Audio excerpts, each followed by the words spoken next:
4 जनवरी 2025 का दिन था। बिहार प्रदेश का एक जिला होता है पूर्णिया और पूर्णिया जिले का ही एक थाना होता है भवानीपुर।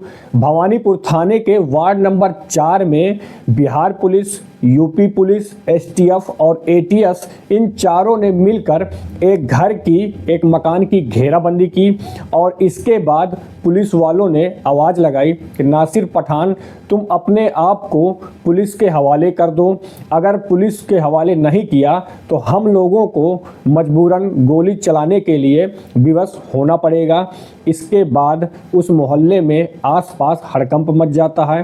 पड़ोसियों को भी सोच में यह हो जाता है कि आखिर इतनी पुलिस मोहल्ले में क्या कर रही है।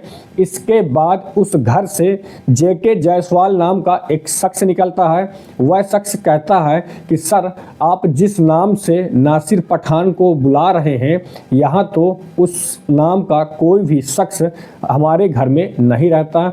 इसके बाद पुलिस वाले भी दंग रह जाते हैं, क्योंकि जिस नासिर पठान को पकड़ने के लिए वो लोग आए थे और उसकी लोकेशन और एड्रेस वही उसी मकान में ट्रेस हो रही थी, लेकिन उस मकान में नासिर पठान नाम का तो कोई भी शख्स नहीं होता। इसके बाद पुलिस पूरी घर की जांच और पड़ताल करती है।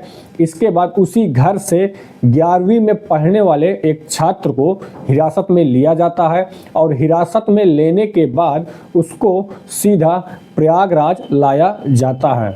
आज की कहानी में हम जानेंगे कि आखिर ऐसा क्या हुआ था कि उस 11वीं के पढ़ने वाले छात्र को पुलिस ने हिरासत में लिया। साथियों, अगर आप लोग हमारे चैनल में नए आए हो तो हमारे चैनल को सब्सक्राइब कर लीजिए, लाइक कर दीजिए, ताकि हम समाज में घटित इन सच्ची घटनाओं को अपने चैनल के माध्यम से आप लोगों तक यूं ही पहुंचाते रहें। आज की कहानी बिहार के पूर्णिया जिले की है, लेकिन इसकी गूंज सबसे पहले उत्तर प्रदेश के प्रयागराज में गूंजती है, क्योंकि 13 जनवरी से प्रयागराज में महाकुंभ शुरू होने जा रहा है। इस महाकुंभ में देश विदेश से लाखों श्रद्धालुओं का आना सुनिश्चित है और उत्तर प्रदेश सरकार इस महाकुंभ की तैयारियों में जोरों से जुटी हुई है। इसी बीच 31 दिसंबर को एक पोस्ट नासिर पठान के इंस्टाग्राम आईडी से पोस्ट होता है, जिसमें महाकुंभ को बम से उड़ाने की धमकी दी जाती है। जैसे ही यह पोस्ट होती है, इसके बाद पूरे उत्तर प्रदेश में यानी पूरे भारत देश में एक हड़कंप सा मच जाता है। इसके बाद उत्तर प्रदेश पुलिस अलर्ट होती है और उत्तर प्रदेश पुलिस इस पोस्ट को अपने संज्ञान में लेती है और इसके बाद पुलिस जांच पड़ताल में जुट जाती है कि आखिर ये पोस्ट किसने की और ये पोस्ट कहां से हुई।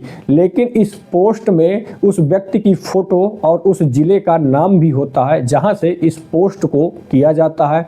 इसके बाद उत्तर प्रदेश पुलिस फौरन ही बिहार के पूर्णिया जिले पहुंच जाती है और उस पोस्ट में जिसकी फ़ोटो होती है उसकी फ़ोटो की पहचान करना शुरू कर देती है। पुलिस टेक्निकल टीम के माध्यम से उस लोकेशन तक पहुंच जाती है जहां से इस पोस्ट को किया जाता है, लेकिन वहां पर नासिर पठान नाम का कोई भी शख्स नहीं मिलता।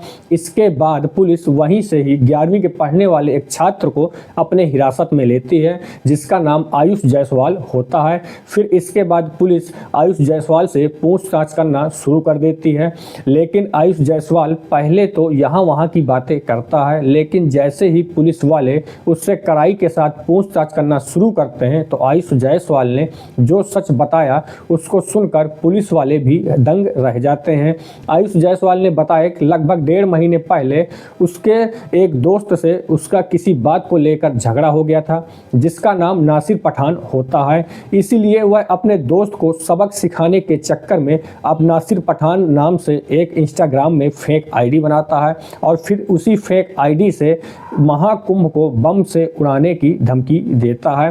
पुलिस वालों ने जब यह सच सुना तो उन लोगों के भी रोंगटे खड़े हो गए। इस 17 साल के बच्चे के इस पोस्ट से पूरे प्रदेश में हड़कंप मच जाता है।